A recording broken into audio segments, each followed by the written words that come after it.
नमस्कार, weekly topics में आपका स्वागत है। आपके साथ मैं हूं विपिन भट्ट। तो बीता हफ्ता बाजार के लिए थोड़ा सा उतार चढ़ाव से ज़्यादा वाला रह गया। बहुत कुछ इवेंटफुल रहा, लेकिन निवेशकों को लाल निशान ज़्यादा देखने को मिला और सांसें कभी ऊपर तो सांसें कभी नीचे। और ये फिर पूरा अर्निंग सीज़न भी है, उसमें भी बहुत कुछ हो रहा है।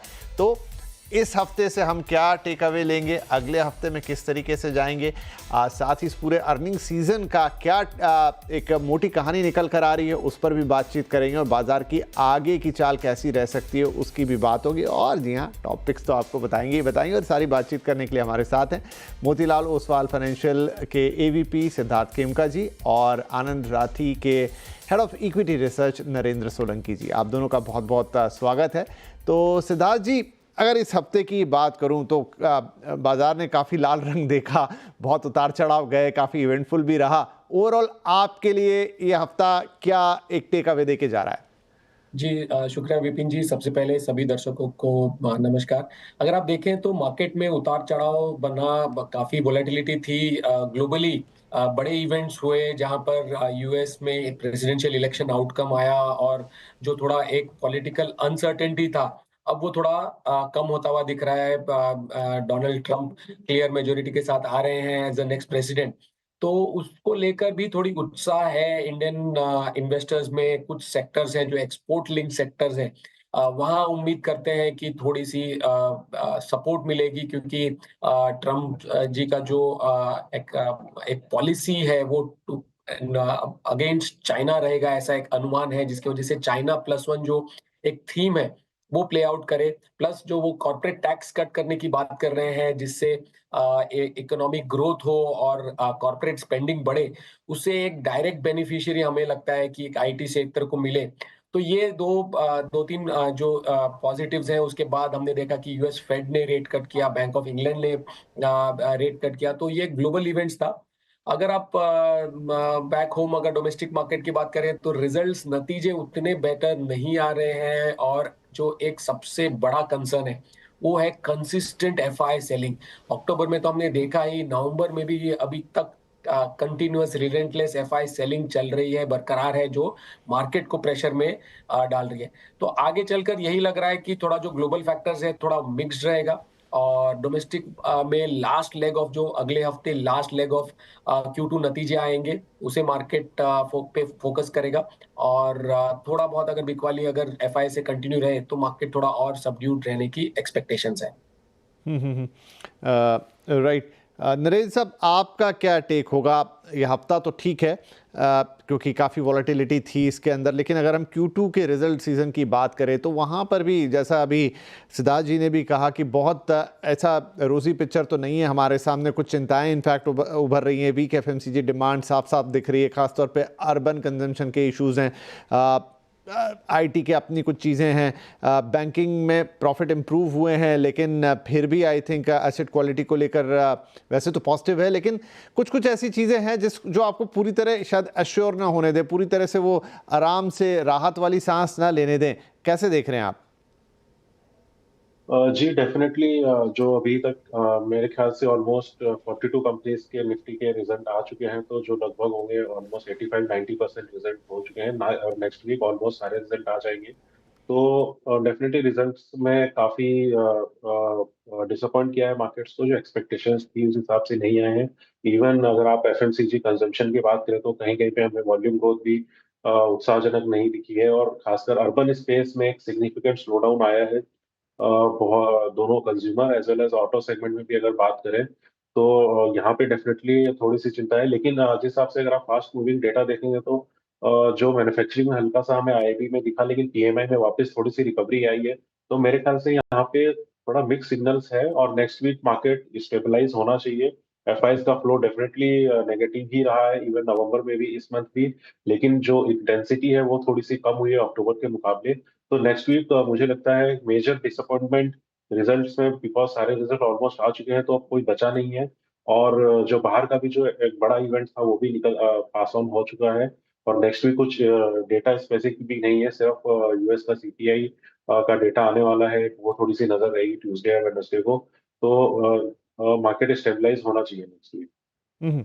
तो सिद्धार्थ जी, यहाँ से अगर हम देखें तो एक बड़ा इवेंट जो आगे दिखता है वो बजट ही होगा, लेकिन थोड़ा अभी दूरी पर है।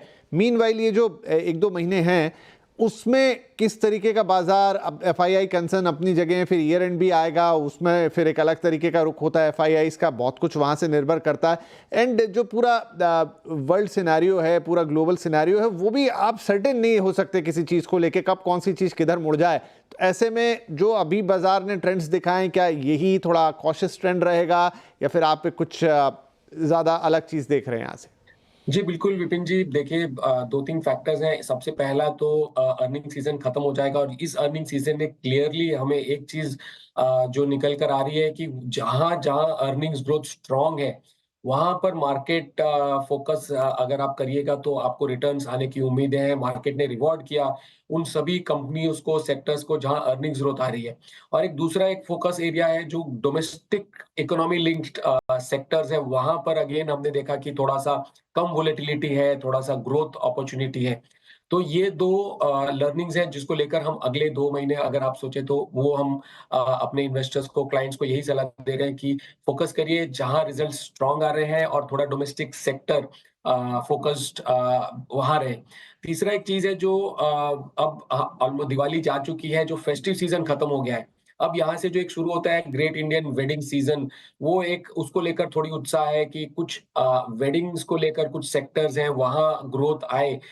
तो ये एक तीसरा स्पेस है जहाँ पर हम फ़ोकस कर सकते हैं। तो सही बात है, जो जनवरी में हम थोड़ा बहुत एक्साइटमेंट और सेंटिमेंट्स चेंज देखेंगे। Q3 के नतीजे आने स्टार्ट होंगे। यूएस में जो नए साल के बजट्स हैं, चाहे वो गवर्नमेंट का हो, चाहे वो लॉट ऑफ कॉर्पोरेट्स का हो, वो आना स्टार्ट हो जाएगा। नए प्रेसिडेंट वहाँ पर फॉर्म होंगे, तो वो बहुत एक बड़ा एक्साइटमेंट पीरियड आएगा जैन में। और बजट को लेकर थोड़ा बहुत एक्साइटमेंट आएगा। H1 जो था, जहाँ पर बिकॉज़ इलेक्शंस थे और उसके आउटकम थे, तो गवर्नमेंट स्पेंडिंग कहीं न कहीं थोड़ी-सी निराशाजनक रही है इस फाइनेंशियल ईयर में। तो एक्सपेक्टेशन यही रहेगा कि आगे चलकर बजट में गवर्नमेंट स्पेंडिंग बढ़े, जिससे कि इकोनॉमी कंटीन्यूअसली ग्रो करते रहे और ऐसे बहुत सारे सेक्टर स्पेसेस हैं जहाँ पर उनको बेनिफिट हो। तो कॉशियस व्यू रहेगा, लेकिन बहुत ही सेक्टरल और स्टॉक स्पेसिफिक अप्रोच लेकर चलेंगे अगले 2 महीने के लिए। राइट। तो स्टॉक्स की तो अभी हम बात करेंगे सेक्टर वाइज। नरेंद्र साहब, तो इस पूरे सिनेरियो में कुछ ऐसे मोटे सेक्टर्स जो आपको नजर आते हो कि भाई यहाँ आप नजर रख सकते हैं? जी डेफिनेटली, जैसे भी बात हुई तो हमारा फोकस रहना चाहिए जो डोमेस्टिक इकोनॉमी बेस्ड जितने भी सेक्टर्स है वहाँ पे जो परफॉर्मेंस है वो मेंटेन रहेगी और काफी अच्छे अपॉर्चुनिटी मिलेगी। प्लस जो चाइना प्लस वन स्ट्रेटेजी जो थी, जो बीच में थोड़ा सा हल्का सा लैग बिहाइंड होता हुआ दिखा था, लेकिन वो वापस से पिकअप डेफिनेटली करना चाहिए। और जो भी थोड़ा सा और अगर अपन ध्यान दे तो जो इंफ्रास्ट्रक्चर है, जो गवर्नमेंट स्पेंडिंग है, वो डेफिनेटली पिकअप होगी। खास तौर की अब जो सेकंड हाफ है हमारा, उसमें काफी पेस पकड़ना चाहिए, बिकॉज ऑलरेडी जो फर्स्ट हाफ है वहाँ पे स्पेंडिंग कम हुई है, तो वहाँ पे डेफिनेटली हम देख सकते हैं। तो जितने भी जो डोमेस्टिक फोकस्ड सेक्टर्स हैं, इवन जो इलेक्ट्रॉनिक मैन्युफैक्चरिंग है, वो भी जोर पकड़ता हमें दिखेगा, बिकॉज अभी तक जितनी भी कैपेसिटीज इंस्टॉल हुई है या जितने भी प्लान्स बने हैं, उनका जो एग्जीक्यूशन है वो हमें नेक्स्ट फाइनेंशियल ईयर से स्टार्ट होता हुआ दिखेगा। तो वहाँ पे भी काफी सारी अपने को वहाँ पे इन्वेस्ट करने के मौके बिल्कुल दिखेंगे। तो ये सारे जो जितने भी सेक्टर्स हैं वहाँ पे हम ध्यान रख सकते हैं। राइट। चलिए, तो ये वो चीज़ें हैं जो अब यहाँ, क्योंकि बाजार ने एक तरह का टर्न अराउंड दिखाया है, यहाँ पर एक तरीके की अलग चाल दिखाई, तो समझना बेहद ज़रूरी है कि यहाँ से चीज़ें कैसी जाएंगी। और इस बीच काफ़ी कुछ घट रहा है, आगे भी कुछ इवेंट्स हैं, तो कहाँ आपको फोकस रखना है। लेकिन अब स्टॉक स्पेसिफिक बात करते हैं, टॉप पिक्स पर आते हैं जिसका आपको इंतजार रहता है। सिद्धार्थ साहब, आपका पहला टॉप पिक आज क्या है? जी विपिन जी, जो सबसे पहला पिक है वो लार्ज कैप स्पेस में बैंकिंग सेक्टर में है। देखिए, बैंकिंग जो अपने इकोनॉमी से क्लोजली लिंक्ड है, थोड़ी वेरिड नंबर्स आए हैं। प्राइवेट बैंकिंग स्पेस में आईसीआईसीआई बैंक ने वो बहुत एक बेहतरीन नंबर दिया है, consistently quarter after quarter strong numbers आ रहे हैं। तो जो हमारा रिकमेंडेशन है वो बाय है और टारगेट प्राइस 1500 का है। Q2 में देखें तो नेट प्रॉफिट में 14% ग्रोथ देखा हमने, जो कि अनुमान से काफी बेटर था। कंट्रोल प्रोविजंस थे, ऑपरेटिंग एक्सपेंसेस कम आए, जिसकी वजह से मार्जिन इंप्रूवमेंट हुआ। एसेट क्वालिटी में हमने देखा कि इम्प्रूवमेंट है ऑन अ सीक्वेंशियल बेसिस। और निम्स जो है, जो नेट इंटरेस्ट मार्जिन होते हैं बैंक्स के, वहां पे देखा आईसीआईसीआई बैंक में स्टेडी रह रहे हैं। और H2 में निम्स जो है वो स्टेडी रहेंगे। इस एनवायरमेंट अगर आप देखें बैंकिंग स्पेस में, तो बाकी कंपनीज में थोड़े से नतीजे वीक आ रहे हैं, निम्स थोड़े से कंप्रेशन हो रहे हैं। डिपॉजिट ग्रोथ काफी बेटर थे, 15.7%, ऑलमोस्ट 16% डिपॉजिट ग्रोथ। पिछले कुछ क्वार्टर में हमने देखा कि कैसे लार्ज प्राइवेट और पब्लिक सेक्टर बैंक्स में डिपॉजिट ग्रोथ का एक बहुत बड़ा कंसर्न था, तो यहाँ पर भी आईसीआईसीआई बैंक काफी अच्छा प्रदर्शन करता हुआ दिख रहा है। आगे चलकर हमें लगता है कि नेट प्रॉफिट में एक स्टेडी 12% अर्निंग्स ग्रोथ देखने को मिलेगा अगले 2 सालों में। रिटर्न रेशियोज काफी बेटर इंप्रूव होंगे, 2.2% आरओए, 17.4% आरओईज हमें FY26 में जाकर दिखता है। तो यही सबको लेकर हमें लगता है कि आईसीआईसीआई बैंक एक वो high conviction large cap idea है जहां पे निवेश करना चाहिए अगले 1 साल के लिए with a target price of 1500। चलिए, तो सिद्धार्थ जी का पहला चॉइस, पहली पिक जो है आईसीआईसीआई बैंक है और वो आपको टारगेट्स दे रहे हैं 1500 रुपीज़ के। राइट नरेंद्र साहब, आपका पहला टॉपिक। जी, हमारा जो पहला टॉपिक है वो लार्ज कैप स्पेस से है। कंपनी का नाम है महिंद्रा एंड महिंद्रा लिमिटेड। और अगर आप कंपनी के प्रोडक्ट्स की बात करें तो कंपनी के प्रोडक्ट्स अक्रॉस डिफरेंट वर्टिकल्स में ऑटोमोबाइल इंडस्ट्री में है, चाहे वो कार्स हो, चाहे ट्रैक्टर्स हो, कमर्शियल व्हीकल्स हो, फार्म इक्विपमेंट हो, और काफी डाइवर्सिफाइड प्रोडक्ट्स हैं। और यही एक कंपनी है जिसने अक्टूबर में काफी अच्छा ऑटो सेल्स के नंबर पोस्ट किए थे। और फिलहाल जो नंबर सेकंड और नंबर थर्ड की पोजीशन है वहां पे काफी इंटरेस्टिंग फाइट होती हुई हमें दिखाई दे रही है। और जो Q2 के नतीजे की अगर बात करें तो वहां पे भी अगर आप देखें तो यही एक कंपनी जिन्होंने गाइडेंस अपनी ट्रैक्टर सेल्स की बढ़ाई है, जो कि 6 से 7% की बढ़ाई है। और जो capacity addition 5000 units per month company करने जा रही है नेक्स्ट ईयर से, वो भी काफी बेहतरीन है। और इसी महीने company 2 new EVs model launch करेगी जो कि अवेलेबल होंगे कैलेंडर ईयर 25 से। तो काफी बेहतरीन न्यू लॉन्चेस है। इलेक्ट्रिक व्हीकल सेगमेंट में भी कंपनी के प्लान है। तो डेफिनेटली जो ग्रोथ जो मोमेंटम है वो कंपनी बरकरार रखती हुई दिखाई दे रही है बाकी कंपनियों के कंपैरिजन में। तो इसमें आप डेफिनेटली लॉन्ग टर्म के लिए निवेश करके चल सकते हैं। और हमारा जो टारगेट प्राइस इसके अंदर है वो 3250 रुपीज का है। चलिए, तो नरेंद्र साहब का पहला जो पिक है वो है महिंद्रा एंड महिंद्रा। यहाँ पर आप इसकी खरीदारी करके चल सकते हैं। का लॉन्ग टर्म व्यू है और टारगेट दे रहे हैं आपको 3250 रुपए के। चलिए, अब फटाफट दूसरे पिक की तरफ चलते हैं। सिद्धार्थ साहब, आपका सेकंड पिक क्या होगा for the week? Vipin ji, second जो सेक्टर और स्टॉक है वो आईटी सेक्टर से है, आईटी मिड कैप स्पेस में, वो है कोफॉर्ज।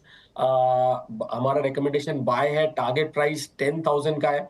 कोफोर्ज ने काफी अच्छा क्वार्टर रिपोर्ट किया। जो रेवेन्यू ग्रोथ था वो 6.3% था Q on Q USD terms में। ब्रॉड बेस्ड ग्रोथ देखा हमने, चाहे वो बीएफएस सेगमेंट से हो, इंश्योरेंस, ट्रैवल, अक्रॉस सेगमेंट्स उनको ग्रोथ देखने को मिला। ऑर्डर इनटेक काफी हेल्दी था, 43% सीक्वेंशियली ऑर्डर इनफ्लो बढ़े। तो हमें लगता है कि जो ऑर्गेनिक बिजनेस है कोफोज का वो काफी अच्छे शेप में है। एग्जीक्यूटिबल ऑर्डर बुक काफी स्ट्रांग है, जो हमें कॉन्फिडेंस देता है कि जो FY25 का जो ग्रोथ एक्सपेक्टेशन है कंपनी वो मीट कर सकेगी। कंपनी का प्रेजेंस हाई ग्रोथ वर्टिकल्स में है जहां पे डिमांड इंप्रूव हो रही है और ग्रोथ लीडर के साथ मैच होता है। एबिटा मार्जिन्स में एक्सपेंशन हमने देखा, Q1 में जो 12.6% था, Q2 में वो 16.2% आया, विच इज अ की हाईलाइट। जो हमें पॉजिटिव लग रहा है, जो उनके सिग्निटी का जो एक्विजिशन किया वहां पर एक बिगर सरप्राइज मिला जहां पर अच्छी रेवेन्यू ग्रोथ हो रही है। तो ये जो मिड कैप आईटी सेक्टर में जो टियर 2 आईटी कंपनीज कहते हैं, इससे भी हमें लगता है कि जो ओवरऑल आईटी कंपनीज को बेनिफिट मिलेगा आगे चलकर। जो चेंज ऑफ पॉलिसीज होंगे यूएस में, उसका भी जो स्पेंडिंग बढ़ेगा, कॉर्पोरेट स्पेंडिंग, उसका भी बेनिफिट मिलेगा। और on its own earnings growth काफी स्ट्रांग रहेंगे, 17% अर्निंग्स ग्रोथ हमें लगता है कि आगे चलकर मिलेगा, जिसकी वजह से कंपनी में निवेश करने की सलाह रहेगी। बाय कीजिए कोफोर्ज, टारगेट प्राइस 10,000। अरे, तो सिद्धार्थ साहब का जो वीकली टॉपिक है दूसरे नंबर का वो है कोफोर्ज, और यहाँ पर आपको टारगेट्स वो दे रहे हैं 10,000 रुपए के। उन्होंने एक्सप्लेन किया कि क्यों वो इसमें उम्मीदें देख रहे हैं। राइट, अब नरेंद्र साहब से पूछते हैं उनका दूसरा वीकली टॉपिक। नरेंद्र सर, आपका क्या बेट होगा? और जी, हमारी जो second pick mid cap space से है, company metals and mining sector में है। कंपनी का नाम है जिंदल स्टेनलेस स्टील। और अगर कंपनी के बिजनेस की बात करें तो company slabs, foils, plates and precision strips बनाती है। प्लस रिसेंटली ये लोग कैपेसिटी एक्सपेंशन कर रहे हैं वैल्यू एडेड प्रोडक्ट्स के अंदर। और कंपनी की अगर मार्जिन्स की बात करें तो कंपनी की एक और स्ट्रेटेजी है जहाँ पे बैकवर्ड इंटीग्रेशन में उन्होंने फोकस किया है। और खास बात ये है कि स्टील मैन्युफैक्चरिंग के लिए जो निकल की रिक्वायरमेंट है उसको अपने आप को हेज करने के लिए इन्होंने स्ट्रेटेजिक टाइप किया है, जहाँ पे इनकी जो ऑलमोस्ट 40% रिक्वायरमेंट है वो हेज हो जाएगी, जिससे कि मार्जिन्स में काफ़ी अच्छा ट्रांजिशन हमको देखने को मिलेगा और जो एबिटा मार्जिन्स हैं वो काफ़ी अच्छे होंगे और कम जो जहाँ तक मैनेजमेंट के गाइडेंस की बात है तो 18,000 पर टन का जो गाइडेंस मैनेजमेंट ने दिया है वो भी काफ़ी बेहतरीन है और ग्रेजुअली जो वॉल्यूम एक्सपेंशन होगा because of new capacity addition, वहाँ पे भी हमको वॉल्यूम ग्रोथ देखने को मिलेगी। So medium to long term company का बहुत अच्छा हमें दिखाई दे रहा है, तो इसमें आप बाय करके चल सकते हैं 870 रुपीज़ के टारगेट पे। तो यहाँ पर नरेंद्र सोलंकी साहब का दूसरा जो वीकली टॉपिक है वो है जिंदल स्टेनलेस और यहाँ पे 870 रुपए के टारगेट्स वो दे रहे हैं। राइट, हमारे लिए वक्त हो गया एक छोटे से ब्रेक का, लेकिन ब्रेक से पहले मैं सम अप कर देता हूँ कि देखिए अभी तक के जो दो वीकली टॉपिक्स आ गए हमारे दोनों मेहमानों की तरफ से वो क्या क्या हैं। तो पहले मैं सिद्धार्थ जी की बता रहा हूँ। सिद्धार्थ जी ने का जो पहला पिक था वो था ICICI बैंक और यहाँ पर वो आपको 1500 रुपए के टारगेट्स के साथ खरीदारी की सलाह दे रहे हैं। एक बेहतरीन प्राइवेट सेक्टर बैंक जिसमें आगे उनको काफ़ी स्कोप लगता है। 1500 रुपए के टारगेट्स के साथ यहाँ बाय का रिकमेंडेशन है। दूसरा जो उनका वीकली टॉपिक था वो था कोफोर्स, जहाँ पर वो खरीदारी की सलाह दे रहे हैं और यहाँ पर आपके लिए टारगेट्स उन्होंने सेट किए हैं 10,000 रुपए के। तो ICICI बैंक और कोफोर्स ये सिद्धार्थ जी के दो वीकली टॉपिक्स हैं। इसके अलावा नरेंद्र जी ने जो दो वीकली टॉपिक्स दिए हैं उसमें नंबर 1 पर है महिंद्रा एंड महिंद्रा, देश का one of the biggest among the top vehicle manufacturers और हर तरह की गाड़ियां ये बनाते हैं। एक अच्छा शानदार मार्केट इनके पास, सेल्स नंबर भी इनके अच्छे हैं और इन्हीं सब चीज़ों के आधार पर 3,250 रुपए के टारगेट के साथ महिंद्रा एंड महिंद्रा में बाय करने की वो सलाह दे रहे हैं। और जो नंबर 2 पे उनकी वीकली टॉपिक्स है वो है जिंदल स्टेनलेस, यहाँ पर भी खरीदारी की सलाह है जहां आपके लिए टारगेट्स होंगे 870 रुपए के। तो ये दो बड़े टॉपिक्स हमारे दोनों मेहमानों की तरफ से। एक छोटा सा ब्रेक लेते हैं, लेकिन ट्रम्प कार्ड अभी बाकी है। वो तीसरा टॉपिक क्या होगा, दोनों ही मेहमानों का आपके लिए कितना फायदेमंद होगा, क्या उसके रीजंस, ये सारी बातें और थोड़ा बाजार की और चर्चा इस छोटे से ब्रेक के बाद। वेलकम बैक, आप देख रहे हैं वीकली टॉपिक्स। हमारे साथ सिद्धार्थ केमकर और नरेंद्र सोलंकी बने हुए हैं। मार्केट्स की अंडरस्टैंडिंग हमने उनसे लेने की कोशिश की कि अब एक वोलेटाइल हफ्ते के बाद आगे बाजार का रुख कैसा रहेगा, आगे कौन कौन से बड़े इवेंट्स हैं और बाजार उन चीज़ों को किस तरीके से देख रहा है। और ये थोड़ा वक्त ऐसा है, डेफिनेटली हम कहेंगे, जब बाजार में वोलेटिलिटी इस लेवल पर है जहां आपको एक एक चीज़, एक एक कदम थोड़ा सोच समझ के रखना चाहिए। So it's important to understand markets. और बात सेक्टर्स की हो या स्टॉक स्पेसिफिक, हम सदी हुई बात करने की कोशिश कर रहे हैं। तो ब्रेक से पहले सिद्धार्थ जी और नरेंद्र जी दोनों ने अपने दो वीकली टॉपिक्स बताए हैं, उसको मैं फिर से आपको शो खत्म होने के वक्त बताऊंगा अगर किसी से मिस हो गए। लेकिन अभी हम फिलहाल चलेंगे उनके अगले टॉपिक्स की तरफ। तो नरेंद्र जी, आपका अगला टॉपिक फॉर द वीक क्या रहेगा? जी, हमारा जो अगला टॉपिक है वो स्मॉल कैप सेगमेंट से है। कंपनी का नाम है तेजस नेटवर्क्स लिमिटेड और कंपनी ने काफी बहुत ही बेहतरीन टर्न अराउंड दिखाया है हमें और आगे जो इसका कंपनी का बिजनेस है वो भी काफी अच्छा हमें ग्रो करता हुआ दिखाई दे रहा है।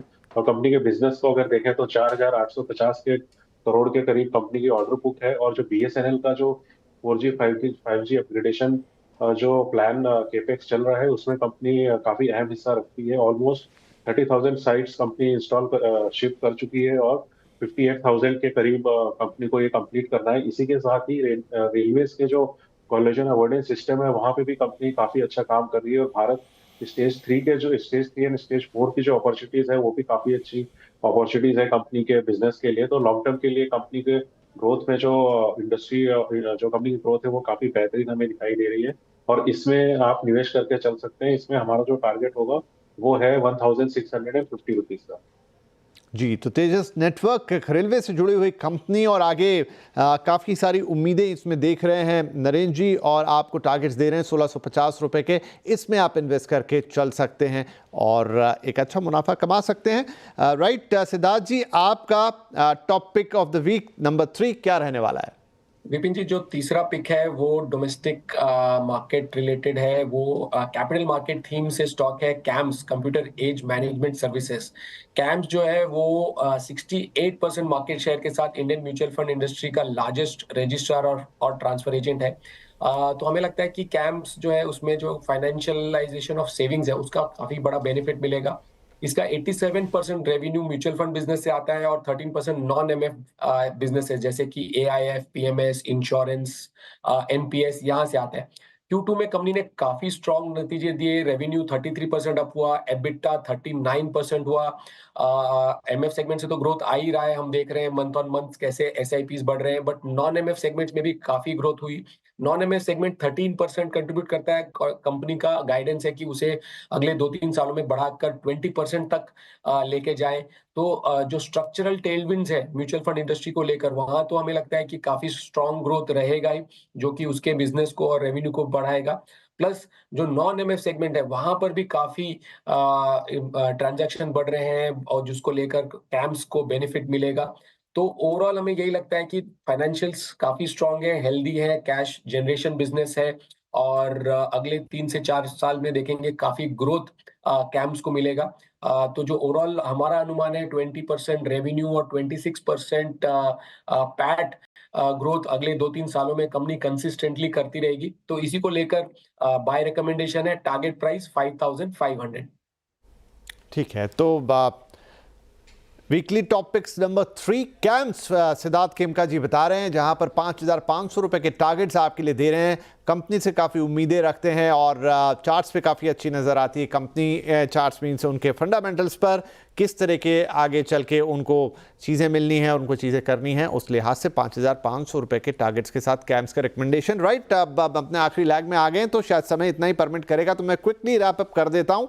क्या टॉप पिक्स हैं इस हफ्ते के लिहाज से और आने वाले कुछ वक्त में आप किन स्टॉक्स पर बेट कर सकते हैं? तो पहले मैं सिद्धार्थ जी के तीनों पिक्स ले लेता हूं। आईसीआईसीआई बैंक, जहां पर वो आपको 1,500 रुपए के टारगेट्स दे रहे हैं और निवेश करने की सलाह। नंबर 2 पर है कोफोर्ज, जहां पर टारगेट होगा 10,000 रुपए का। एक बड़ा प्राइस वाला, ये बड़े प्राइस टैग वाला शेयर है, लेकिन 10,000 रुपए के टारगेट्स के साथ कोफोर्ज में खरीदारी की सलाह। अभी जो उन्होंने कहा कैम्स और उसके फंडामेंटल्स आपके साथ शेयर किए, क्यों वो काफी बुलिश है इस कंपनी पे। 5,500 रुपए के टारगेट्स आपको कैम्स पर दे रहे हैं। तो ये 3 टॉपिक्स सिद्धार्थ खेमका जी के।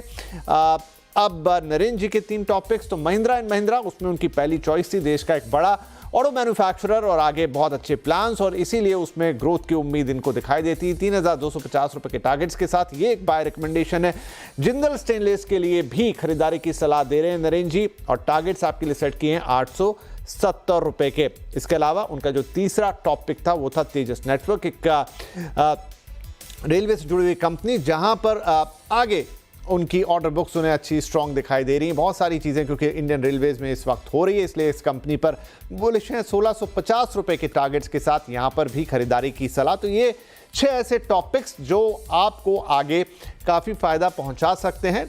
डेफिनेटली एक डिस्क्लेमर्स के साथ कि आप अपने वित्तीय सलाहकार से ज़रूर इनके बारे में बातचीत करें, फिर निवेश करें। लेकिन हमारे एक्सपर्ट्स की तरफ से टॉपिक्स, तो जाते जाते हम अपने दोनों एक्सपर्ट से उनके भी डिस्क्लेमर्स जरूर ले लेते हैं। सिद्धार्थ साहब, जाने से पहले कोई डिस्क्लेमर्स? बिल्कुल, ये स्टॉक्स हम अपने क्लाइंट्स को रेकमेंड करते रहेंगे, तो ये हमारे part of our recommended list है। Right, Narendra sir? जी, ये जितने भी स्टॉक डिस्कस किए हमारे क्लाइंट्स को रिकमेंड किए जा चुके हैं, और इसमें हालांकि मेरी कोई पर्सनल इन्वेस्टमेंट नहीं है, लेकिन क्लाइंट्स की हमारे हो सकती है। राइट, तो सिद्धार्थ सर, नरेंद्र जी, बहुत बहुत शुक्रिया आप दोनों का। एक बेहतरीन मार्केट इनसाइड आपने दिया, और एक ऐसे वक्त में जब बाजार की चाल समझना थोड़ा मुश्किल हो रहा है। तो आने वाले 1-2 महीने, इनफैक्ट अगला वीक कैसा रहेगा, लेकिन एक लॉन्ग टर्म बातचीत हमने यहाँ पे की, और वो 6 टॉपिक्स जो आज दोनों ही मेहमानों दिए हैं वो आपके लिए समृद्धि और खुशहाली के द्वार खोल सकते हैं। बहुत बहुत धन्यवाद आप दोनों का ही आज इस कार्यक्रम में शामिल होने के लिए। नमस्कार।